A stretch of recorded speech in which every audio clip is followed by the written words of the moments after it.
Only a tiny bit to go in this, the 14th chapter of the third part of Silver on the Tree by Susan Cooper. The lost land is being destroyed now that Bran has the sword, and Will and Bran are being beckoned onto the boat that they saw Gwion arrive on. "Go!" Gwion shouted to them. He stood leaning sideways, his shoulders supporting the failing king. "Not without you! I belong here!" They saw only the last flash of a smile over the shadowy bearded face. "Go, Bran! Go, Bran! Save Arias!"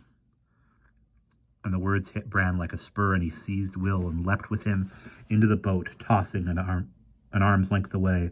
The boat plunged down the side of a wave. For an instant they heard Gwion's harp sweet and faint through the thundering sea, until one single shattering, blinding streak of brilliance came out of the sky and struck the tower, splitting the dome in two, and the golden arrow was driven from the roof, as if it were suddenly a live, malevolent thing, and came hurtling over the waves down toward them. Out of an instinct not his own, Will flung up the golden shield with both his arms, and the flashing arrow struck the shield. In a great flare of yellow light, both vanished, flinging Will down on his back in the leaping boat. His head rang, his eyes blurred. He saw Bran standing over him, with the sword flaming blue in his hand. He heard the waves roar. He saw the lean, dark face of the ferryman twisted with effort, as the man struggled to keep the boat heading away from harm.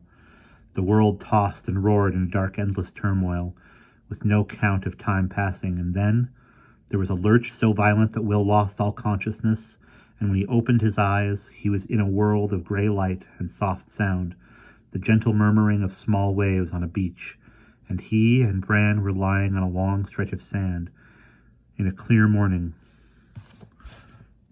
with a whitish blue sky overhead. The crystal sword gleamed white in Bran's hand.